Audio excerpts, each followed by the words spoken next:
que o Divino Mestre de amor, de bondade, dê àqueles que estão vindo pela primeira vez a acolhida mais terna, mais necessitada de que nós estamos. O NAI é uma casa de amor, uma casa de acolhida, uma casa que nada mais é do que um objetivo servir a Deus, a Jesus, praticando esse amor e fazendo essa caridade crescer dentro de nós para que ela se expanda também. Para algumas pessoas que não conhecem a casa, é uma casa como toda casa espírita, mantida por contribuições, quer dos trabalhadores, quer voluntariamente também de quem frequenta a casa.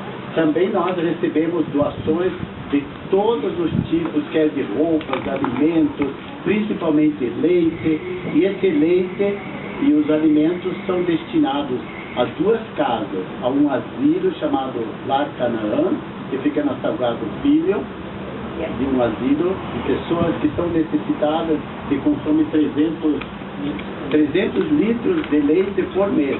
Enquanto a gente não recebe de doação, a casa, os irmãos da casa se cotizam para comprar. Então, se puderem contribuir, qualquer coisa que vocês entregarem de alimento.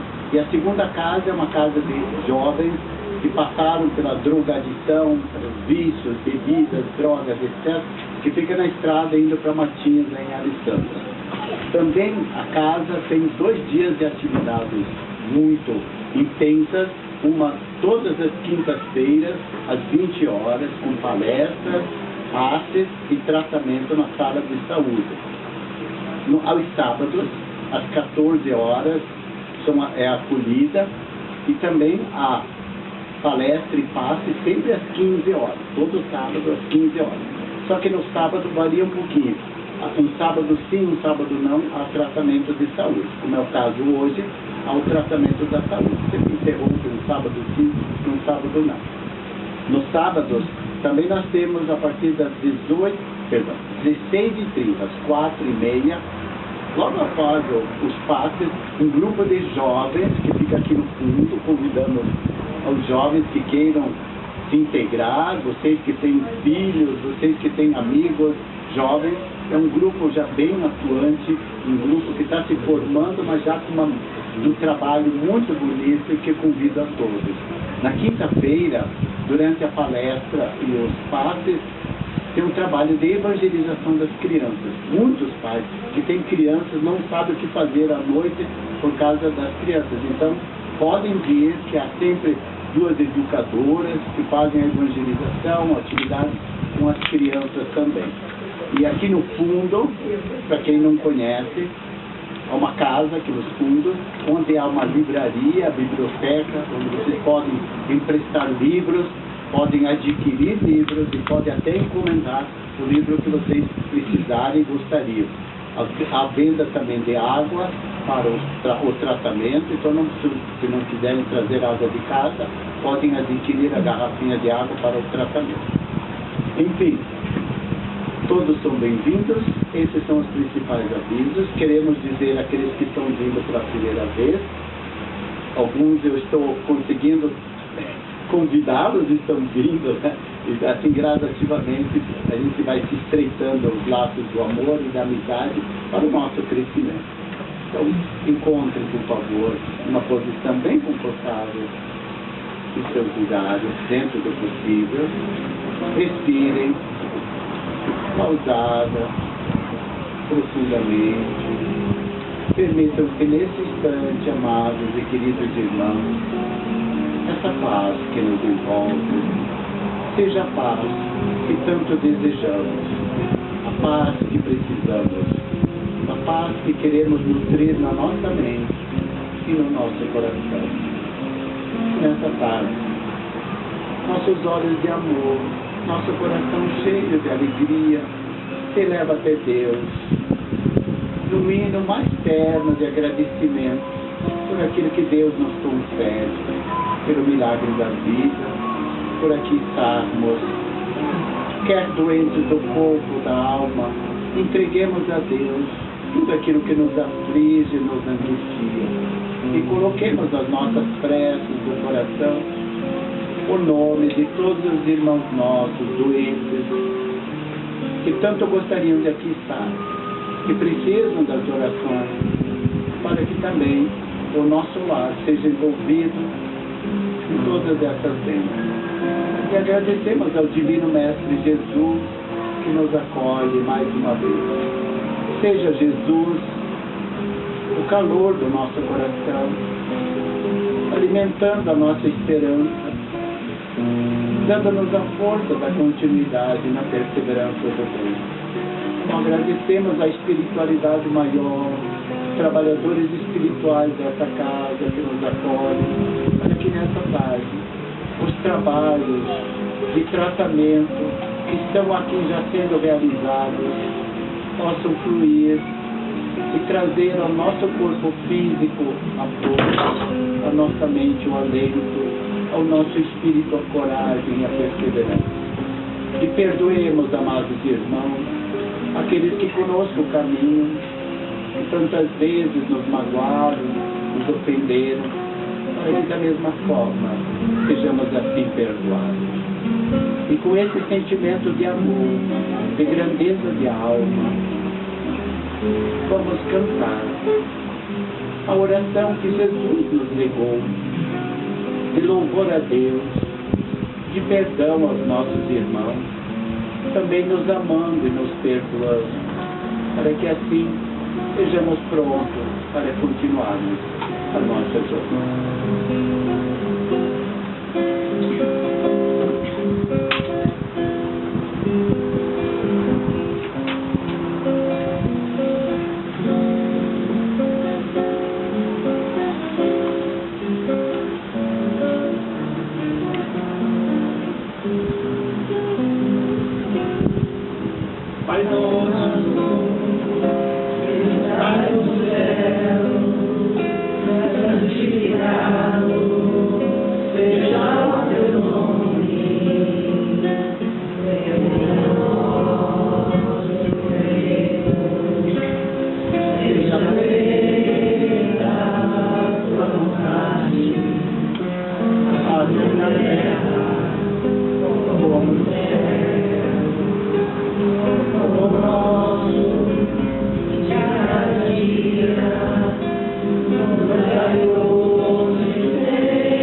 Irmãos amados, como é bom estarmos aqui. É a frase que... Antes de começar, pede-nos o nosso irmão menestrel de Deus aí, que desliguemos nossos celulares, para quem esqueceu. Eu só quero lembrar que a última palestra eu entreguei meu celular para minha esposa. Não, isso é um fato. Mas Deus gosta tanto de mim, e Jesus me ajudou tanto, a espiritualidade maior esteve comigo, e quando terminou a palestra, eu me saindo, fui perceber o celular não estava desligado. Se tivesse tocado, ia fazer um escândalo. Eu me arrepiei e pensei, meu pai, mas não se toca o celular durante a minha fala? É uma coisa constrangedora, mas não só por isso, porque o celular interfere com as suas ondas todo o trabalho que está acontecendo lá dentro e aqui também. Então, pedimos sempre que não deixe nem modo vibração, desligue mesmo, por favor, não se constranjam, não se preocupem, as mensagens que a gente recebe ficam gravadas. Estou falando muito alto? Estão me ouvindo todos? Todos estão acordados. Respirem.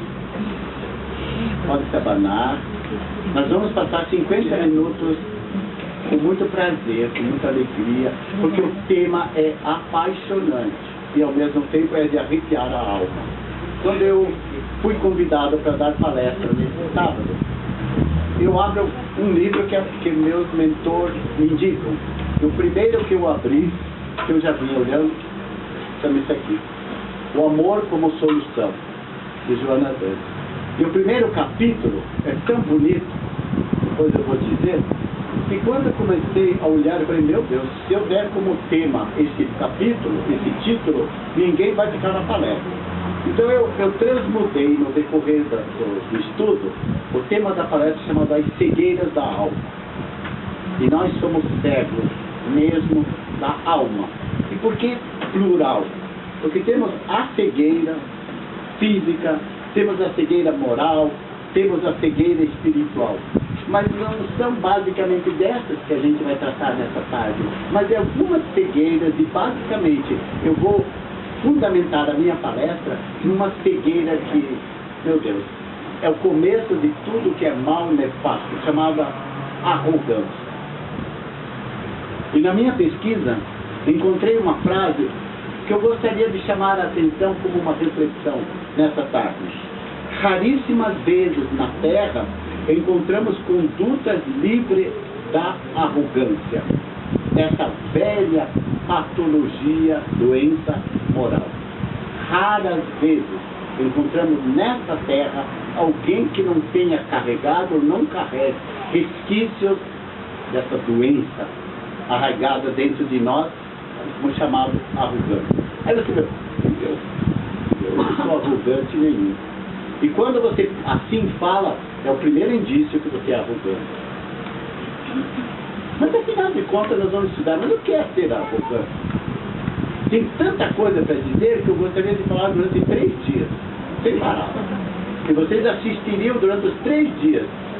E é uma referência aos estudos que eu fiz, que além de tudo aquilo que nós vamos dizer, há 24 outros indícios de verdadeiramente daquilo que é arrogância.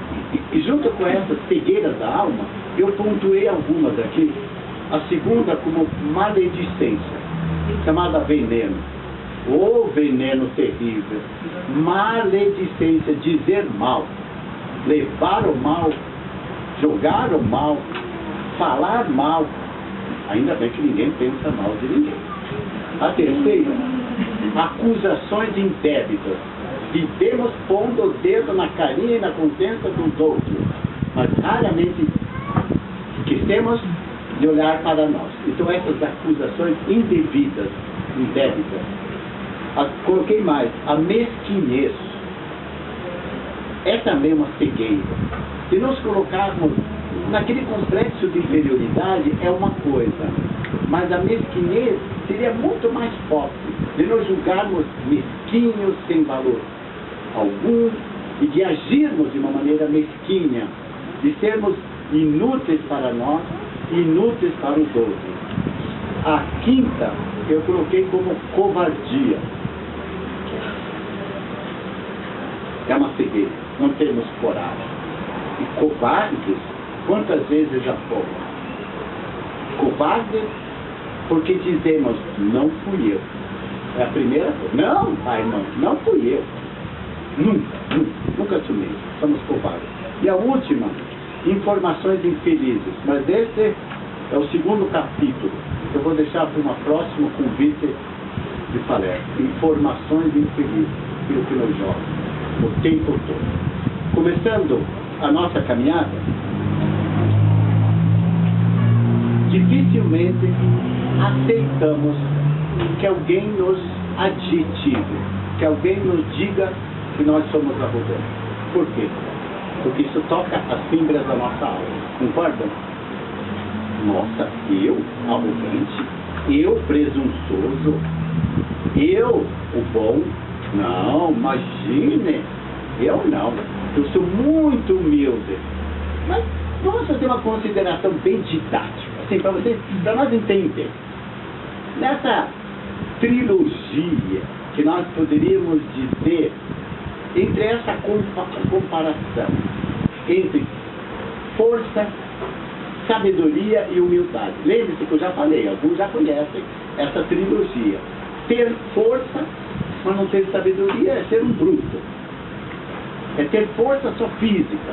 E o sujeito que tem 1,80 m, 90 e é tremendamente forte, ele olha para o meu tamanho e diz assim, que foi? Aí eu fico um covarde diante dele. O que eu vou fazer diante de um brutamonte? Que tem força, mas que está agindo comigo sem sabedoria. Observe, qual é a melhor forma? É ser covarde vivo? Um valente morto. Então eu falei da covardia, eu me acovardo. Então eu vejo um brutamonte, um troglodita de muita força, e aquele outro que quer usar da prepotência, do poder, se chama arrogante. Tem 1,90 m, 2 metros de brutamonte de força física. Outro tem 2 metros, 2 metros e 5, 10 de brutamonte de arrogante. Estão começando a entender. Então já trabalhamos com essa força. A segunda, tem a sabedoria, mas não é humilde. Aí o que ele é? É um arrogante. Perceberam? Ó, arrogante. Arrogância. Tem sabedoria, mas essa sabedoria não tem humildade. E se tem humildade, é fraquinho, é pequenininho, então todo mundo olha para ele com piedade. Afinal de contas, ele é tão pequenininho, tão fofinho, tão... Mas o sujeito se acha sempre humilde, e é um tolo, porque não adquire a sabedoria. Então já perceberam? Eu ouvi isso na universidade de uma psicóloga, vamos dizer, eu peço sempre para aquele lá de cima 3 coisas: a sabedoria, a força e a humildade. Quando me falam essas coisas, eu nunca pergunto o que significa. Vou, estudo, aprendo, faço raciocínios. Aquele dia que eu fiz essa reflexão entre o brutamonte da força sem a sabedoria, entre o humilde tolo que não tem sabedoria, e entre aquele que é sábio, mas não tem humildade, que é arrogante. Então é o tema chamado arrogância, que nós vamos tentar nessa tarde, de uma maneira muito profunda, mas didática, fazermos essa reflexão para aprendermos um pouquinho mais sobre isso. E a terceira coisa que eu gostaria de falar: a arrogância retira-nos esse senso da realidade. Todo arrogante, ele perde o senso. Senso é juízo, entendeu? Bom senso, bom juízo. Ele tira esse equilíbrio dessa realidade, que ele não pode ser melhor, nem maior. E depois nós vamos referenciar Jesus: quem for o maior dentre vós, que seja, né? Quem é o primeiro, que seja lá o último. A quem muito foi dado, também muito vai ser cobrado. Parábola dos talentos. E assim, em tantas passagens que despejam. E finalmente, quarta consideração da reflexão: qual a sutil diferença, uma diferença muito sutil entre pensar excessivamente em si, pensar o tempo todo em si, em mim, com pensar em si com benevolência, com bondade? Qual é essa diferença? Aquele que pensa excessivamente em si é arrogante. E aquele que pensa com benevolência, com amor em si, esse cresce. Então significa que eu estou no divisor de águas entre a vulnerabilidade. Eu sempre estou vulnerável. E já também eu vivo na imprevisibilidade. Difícil, né?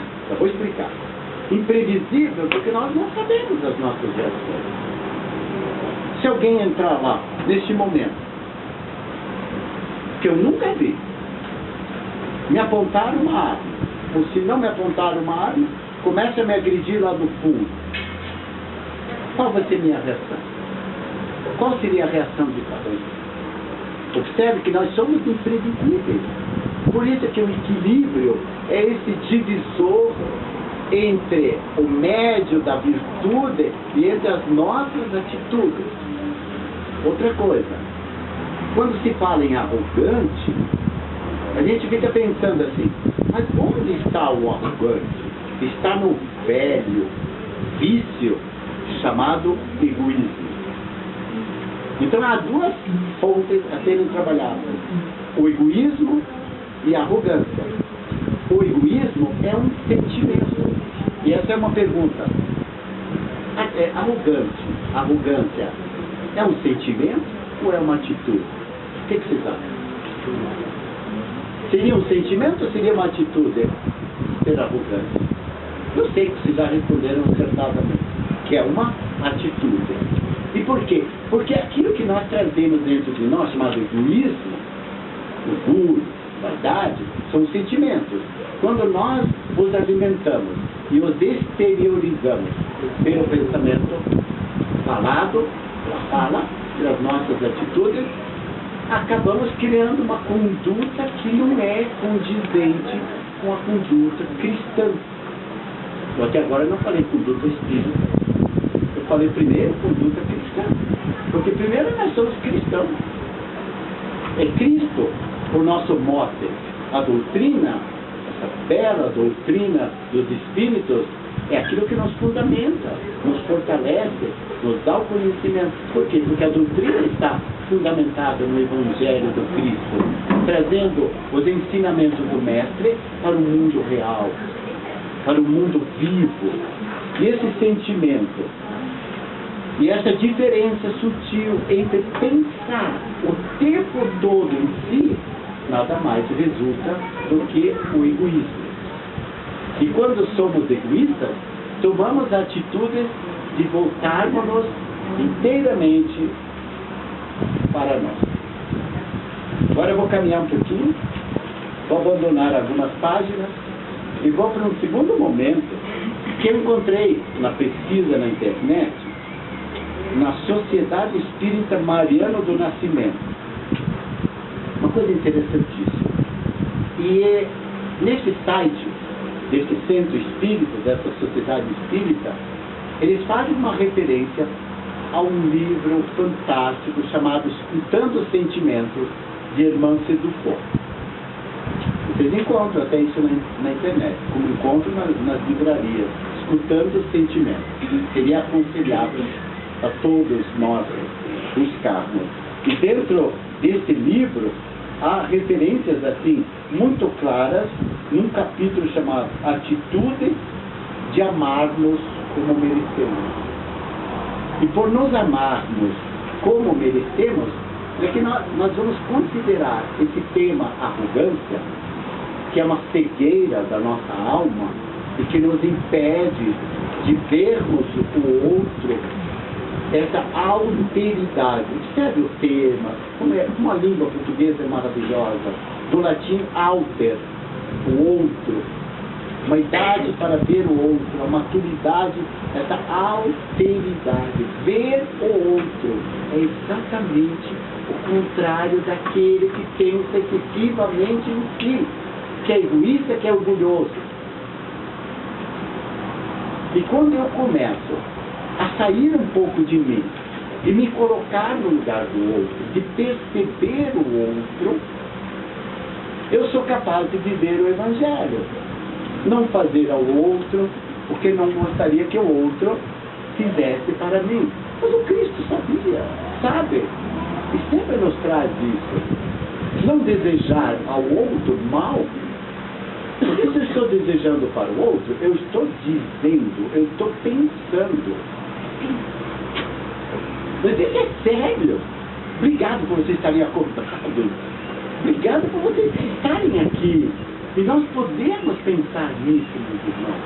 É tão grato e ao mesmo tempo tão consolador quando a gente começa a estudar, mergulhar nessa ciência da verdade, de enxergar o outro. Eu saio do meu egoísmo, do meu casulo, me coloco no lugar do outro, pratico a empatia, pratico o amor, faço a caridade em movimento Então eu vivo de uma maneira cristã, de uma maneira espírita, de uma maneira educada, de uma maneira gentil. Fácil.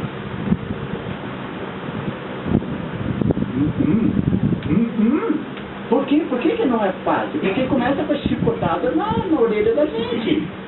Assim como eu estou falando primeiro caminho. Não esqueçam que essas duas orelhinhas, que tem dois buraquinhos aqui chamados ouvidos, estão muito mais próximos da minha boca do que seus ouvidos. Ah, que lindo que eu falei. Ensinei alguma coisa de novo? Claro que não, né? Mas é quando você fala, você não pensa. Soprou, ó, você sentiu. Então aquilo que você disser já passou pelo pensamento, já é seu. O que você disser passa a marcar. E passou a marcar, passa a ser seu para a eternidade, mas não para por aí. Ah, se fosse assim.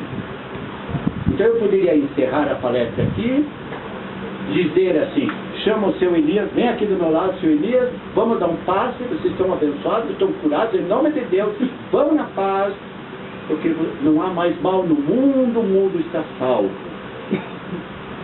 Graças a Deus. Mas não é assim. Começa por essa transformação dentro de mim, que exige de mim denotado, constante, periodicamente, 24 horas por dia, a mudança. Eu estou repousando, meu espírito está em atividade. Sempre um está em atividade, ou ambos, o físico como o espírito, que é meu ser, que o tempo todo está laborando, o tempo todo está criando, o tempo todo está fazendo. Isso é sério. Eu nunca disse isso. Obrigado por ter dito para mim. Agora vamos lá. Afinal de contas, o que o dicionário diz com relação à arrogância?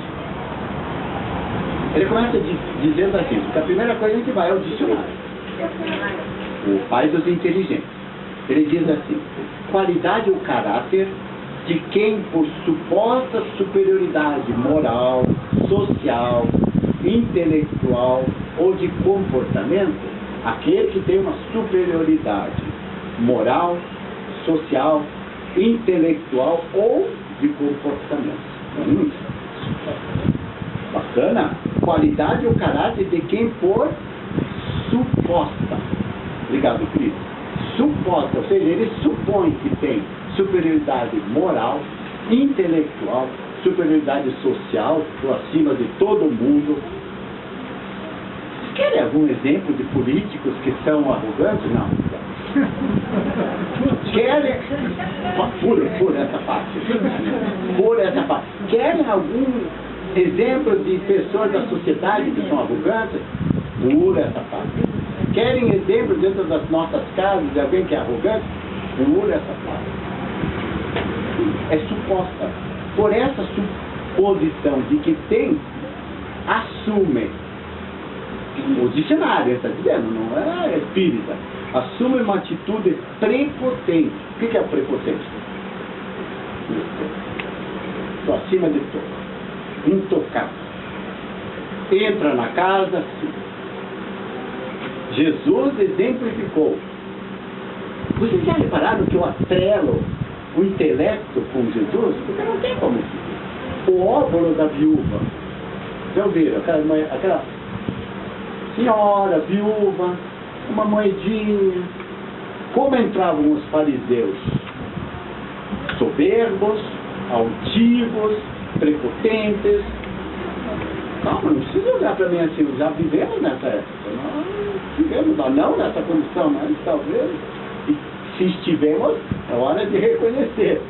Entravam altivos, prepotentes, iam até o gasofilácio, bonito, né? Está na Bíblia isso. Gasofilácio, o Cris já sabe, né? Isso. Ia lá, pena que eu não coloquei no bolso as moedas agora, né? Pegavam as moedas e deixavam cair. Todo mundo via o gasofilácio, que é o lugar onde se jogava as moedas. Todo mundo via, todo mundo ostensivamente percebia que ele estava dando o seu óculos, a sua oferta. Mas dá para Já era para aparecer, Mas, já deixou de ser caridade. mas desde que entravam na porta, já era para aparecer. Então vamos cuidar de nós. Quando nós chegamos à porta, como é que você entra? De uma maneira humilde, não olha para ninguém, porque é orgulhoso. Ou de uma maneira soberba, porque é orgulhoso e também se acha maior e não olha para ninguém. Eu posso repetir as duas últimas? Ou vocês querem repetir para mim? Entra humilde, porque é orgulhoso e não olha para ninguém.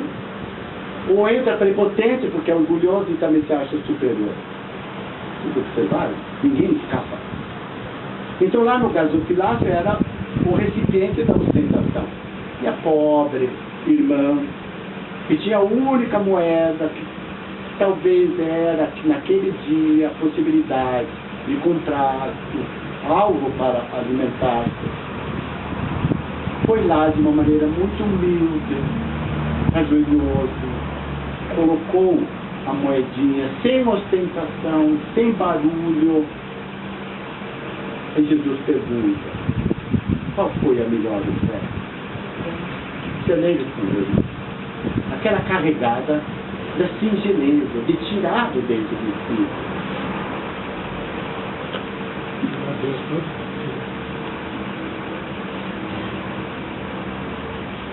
Ah, meus irmãos, por que a gente se veste com essa imponência? Por que a gente precisa levar chicotadas o tempo todo? Aí vem o dicionário nos dizer que assume uma atitude prepotente ou de desprezo com relação aos outros. Isso é o dicionário. De desprezo, de prepotência. Ele continua, o dicionário. Orgulho ostensivo, ou seja, orgulho mostrado. Altivez. Nariz em pé. Bom, saímos do dicionário e entramos na perspectiva espiritual. Como essa perspectiva cristã, espiritual, nos diria o que é essa arrogância? Estima exacerbada de si mesmo, ou seja, gostar-se demais de si mesmo, exacerbada, que passou dos limites, gostar demais de si. Aí você faz assim, licença, e agora você foi muito assim. Nada de como. Você não deve se amar, não deve gostar de si, mas na perspectiva espiritual, diz-nos claramente, ostensivamente, exacerbadamente, nós gostarmos de nós acima de qualquer coisa. É óbvio que eu trago o primeiro mandamento de amar a Deus sobre todas as coisas, e o segundo, amar ao próximo. Mas Jesus não parou por aí. O decálogo, começar por Moisés, também não parou por aí. Amar ao outro, ao próximo, como a mim mesmo, mas não de uma maneira ostensiva e acerbada. E ele diz assim, de uma visão espiritual: segundo, supervalorização de si, ou seja, é sempre orgulho, né? Terceiro, autoconceito superdimensionado. Se alguém perguntar, fale-me de você. Eu? Já começa, né? E eu? Quantas vezes fiz entrevista para estágio, para emprego? Você está perguntando. Primeira pergunta, fale-me de você. A pessoa balançar. Não sabia o que dizer. Eu falei, calma, só quero te conhecer. Como é difícil falar de nós, né? Mas pontuamos tudo do outro. Mas isso também é um autoconceito errado. E, finalmente, desejo compulsivo de se impor aos outros. Já caminhamos bastante. Já trabalhamos também que o egoísmo é um sentimento, que a arrogância é uma doença. E se é doença da alma. Quando nós colocamos cegueira da alma, é doença da alma. em muitos livros, vocês vão encontrar o tempo todo títulos chamados As Doenças da Alma. O tempo todo. Depois, encontramos um pouquinho mais, para caminharmos de uma maneira mais intelectual, para sairmos daqui aprendendo um pouquinho, há uma consideração muito interessante. Tem um gráfico aqui, como eu não gosto de PowerPoint, tem um gráfico aqui que eu vou trabalhar com vocês agora. Lá no meio desse gráfico, tem uma palavra chamada arrogância. Não preciso ficar mostrando que eu não vou enxergar bem. Então é melhor falar. E lá no meio dessa arrogância tem 4 palavras ao redor grandiosas. Uma chamada rigidez, outra chamada competição, a terceira chamada imprudência e a quarta prepotência.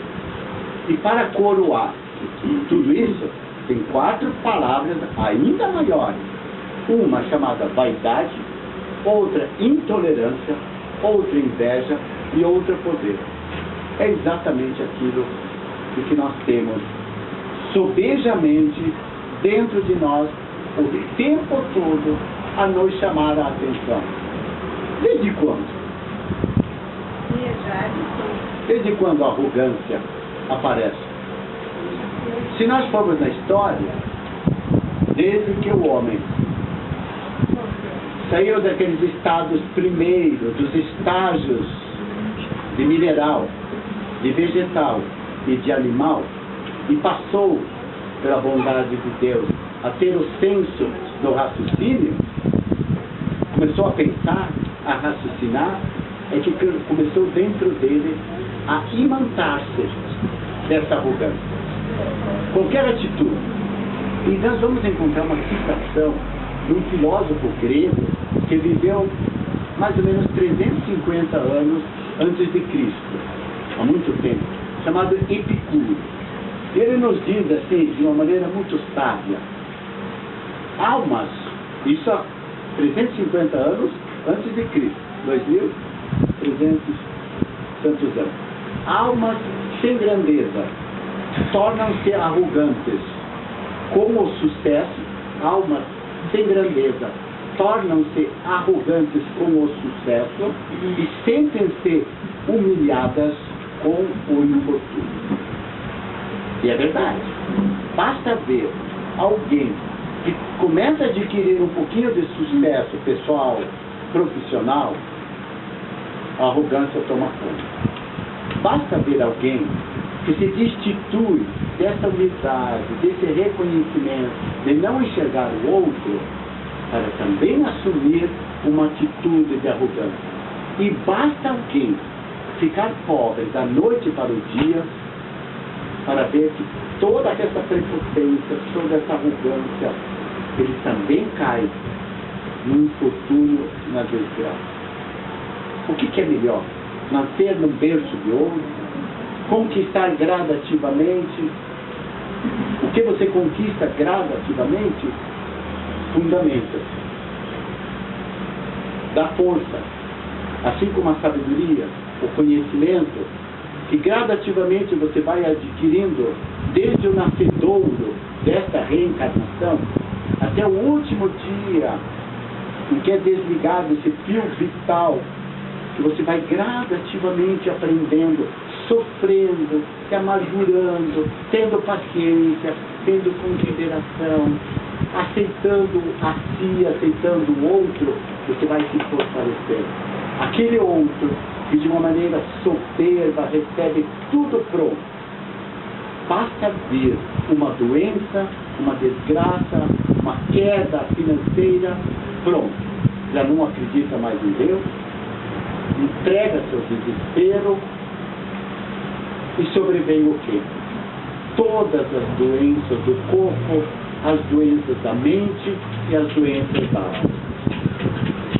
Paulo Freire, um eminente educador brasileiro, também fala, para não ficar só no terreno espírita, também fala da seguinte forma: é preciso diminuir a distância entre o que se diz e aquilo que se faz. Maravilhoso, hein? Diminuir a distância entre aquilo que eu digo e aquilo que eu faço. Para quê? Até que num dado momento a tua fala seja a tua prática. Ou seja, Jesus não precisava muito. Era curto, objetivo, determinado, assertivo. Já viram melhor que isso? Vigiai e orai. Quantas palestras já foram feitas sobre esse tema? Curto. Disse tudo. Entre o pensar, o vigiar e o orar. Também disse: levanta-te. Vá. Não tornes errado, para que mal maior não venha a acontecer. Oh, Jesus, saia da minha cabeça um pouquinho. Aloje-se no meu coração. Faça com que eu, hoje, 2017, sinta você, amado Mestre, em mim, todinho. Na minha mente, na minha fala, no meu modo de agir. Isso é o que Paulo Freire disse. É preciso diminuir a distância que há, esse poço enorme entre o que se diz e aquilo que se faz. Por isso que nas casas espíritas, na doutrina espírita, nós ouvimos muito uma expressão chamada autoridade moral. Mas o que seria? Seria ser igual 24 horas por dia. Diferente entre ser católico quando a porta da igreja está aberta. Diferente de ser espírita quando vem todos os sábados aqui às 14 horas e sai às 16h30, leva uma aguinha frutificada, já recebeu, estou salvo, estou curado. É esse poço, essa distância abissal, enorme, entre aquilo que se fala e aquilo que se faz, demanda sairmos dessa arrogância. Trabalhando com esses 4 pilares em torno da arrogância, primeiro a rigidez. O indivíduo que é rígido, ele controla tudo. Tudo ele quer controlar. E por controlar, ele assume a postura de autoritarismo e a postura de teimosia. Então tudo por ele controlar, que ele é rígido, é inflexível, não aceita nada. Eu tenho a impressão que agora você já foi para casa e pensou em alguém. E você já foi ao trabalho e pensou em alguém. Já foi na sociedade e pensou em alguém que é tremendamente rígido, inflexível, por ser teimoso, por ser autoritário, ele é intolerante. A segunda postura é a competição. E por trabalhar essa competição doentia, ele tem o quê? O sentimento de disputa. O tempo todo alimenta esse impulso de disputar consigo e com os outros. Quem é o melhor? Não bastasse, ele começa a fazer as comparações. Perceberam como isso é profundo? Falamos da competição, que traz o impulso da disputa e comparar o outro e alimenta a inveja. O terceiro é a imprudência. O indivíduo que é imprudente, ele sempre diz: eu quero. Tudo ele quer. Por isso é imprudente. Ele não sabe selecionar. O segundo, que eu falei da competição, ele se acha o maior. Por isso é intolerante. O terceiro, pela imprudência, eu quero. Então ele trabalha com 2 elementos: perfeccionismo e ansiedade. Repararam aquelas pessoas que têm um perfeito, tudo para elas tem que ser perfeito. Qualquer coisa que fizer tem que ser tudo perfeito. E não há classe social. Você entra na casa, se tirou alguma coisa da ordem, e como a pessoa dispôs, ai, ai, ai. perfeccionismo no agir, no falar, no alimentar-se, no conduzir os outros. E a ansiedade, obviamente, ela vai crescendo sempre mais e culmina o quê? No poder. Então tudo é poder. E finalmente, a prepotência. O arrogante, de arrogar-se, de atribuir-se, ele trabalha com a presunção e a megalomania. Mega é grande, mania do grande. Tudo é grande nele. Já repararam? Já conhece essa expressão. E a presunção. E tudo isso alimenta a chamada vaidade. Já falamos do egoísmo, já falamos do orgulho, já falamos da vaidade. Praticamente não há mais nada a dizer. Mas algumas coisas são necessárias. Lembrarmos. Primeiro, a autoconsciência. Quando o indivíduo assume a sua real postura de perceber-se, de compreender-se, de não se achar-se melhor, ele tem essa consciência de si. Ele começa a se aclarar, ele começa a despertar. Por isso que eu observo vocês numa tarde quente. Vocês não estão dormindo, não estão bocejando, estão atentos porque vocês perceberam essa consciência necessária para o despertamento. É acordar, é sair desse estado. Sabe quando a pessoa parece que está lá com o triângulo hipnotizando você o tempo todo e você dizendo sim, sim, sim. Então vem a rigidez, eu controlo. Vem a competição, eu sou maior. Vem a imprudência, eu posso e finalmente eu quero a imprudência. Sempre se achando maior. Segundo, assim não deve ser entre vós, diz o Cristo. Aquele que quiser tornar-se maior, seja o vosso servo. E aquele que quiser ser o primeiro, que seja o vosso escravo. Ora, se eu, Senhor e Mestre, vos lavei os pés, vos dei também o exemplo, para que façais, assim como eu também fiz. Alguém de vocês já lavou os pés de outra pessoa? Claro. A mãe fez isso o tempo. O pai algumas vezes. Mas não é nesse sentido. O lavar, no sentido de se reclinar, de perceber a pobre mulher diante de Jesus, pecador, que chorou tanto, que tantas lágrimas derramou, que lavou os pés do Mestre e que foi recriminado, como Jesus também foi recriminado. Como que você deixa que uma mulher fique lavando os seus pés com tanta lágrima? Observem a arrogância de quem via. Deixai-a, porque ela está consciente do que ela está fazendo.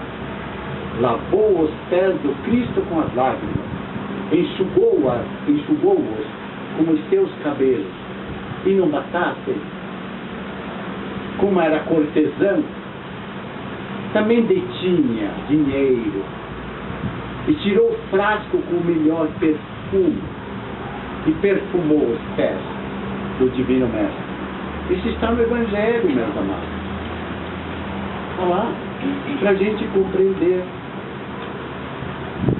Não procureis, pois, na terra ser os primeiros, nem vos colocar acima dos outros, se não quiserdes ser obrigados a descer.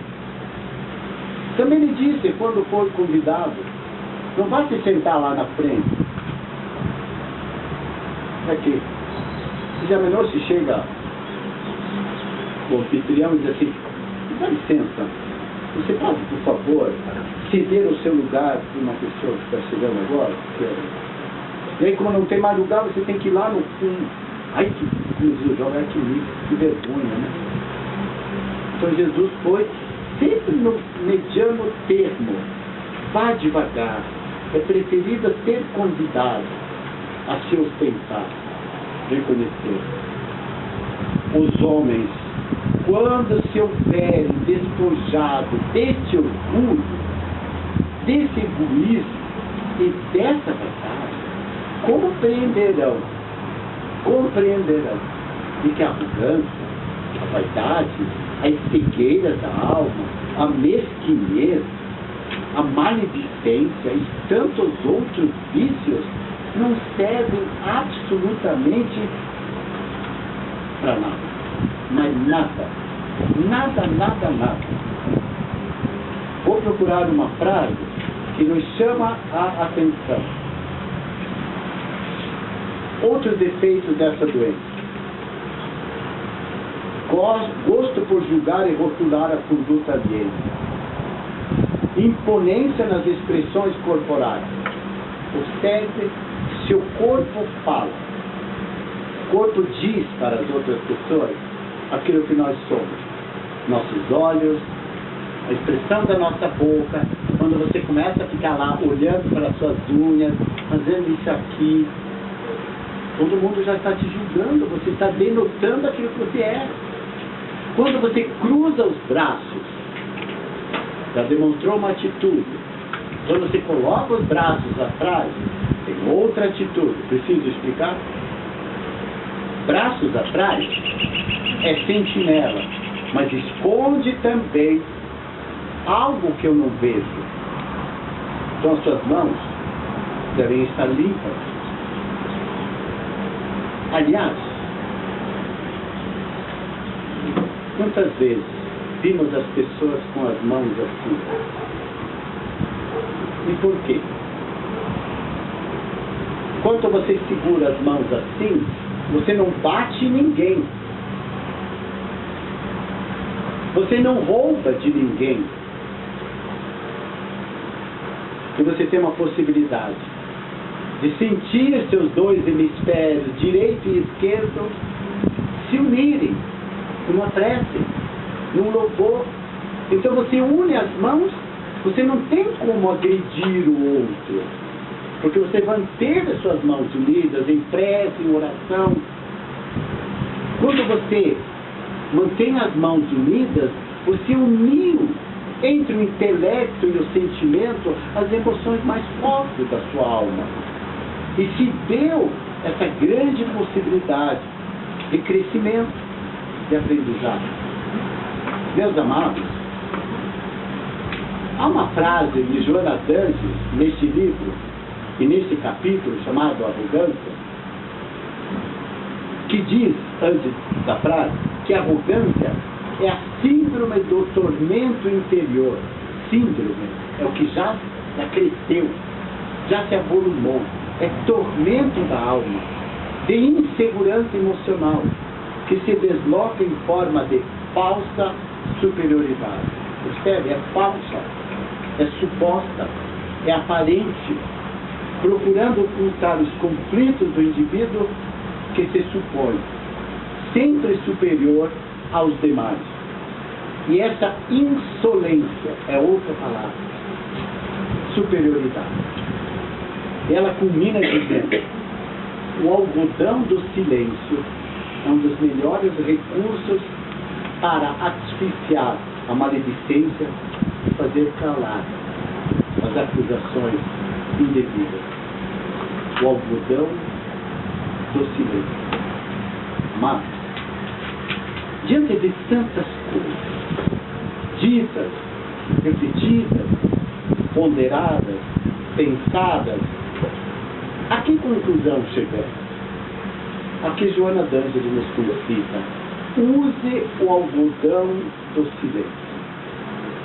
Porque pensar não há como. Pensar você já pensou. E aquilo que você pensa, você emana para o cosmos. Observe a grandiosidade do pensamento. E por quê? Porque somos espíritos vivendo na carne experiências, quer espirituais, quer carnais, quer todas as vicissitudes, as injunções, os problemas, as dificuldades que se nos apresentam, somos eternamente espíritos necessitados da aprendizagem. E quando, pelo nosso pensamento, soubermos anular, neutralizar o que é nefasto, o que é ruim, o que é prejudicial, entramos ipso facto, ou por consequência, na sintonia do bem, da paz e do amor. Aquilo que sofreamos no pensamento, nós não permitimos que nossas palavras sejam proferidas. E aquilo que não dizemos, nossos atos também não fazem. Então, que o algodão do silêncio, o bálsamo da prece, seja o coroamento, meus amados irmãos, da excelsitude, da grandeza de alma que nós queremos. Que o Divino Mestre de amor abra nossos olhos e nos cure das cegueiras da nossa alma.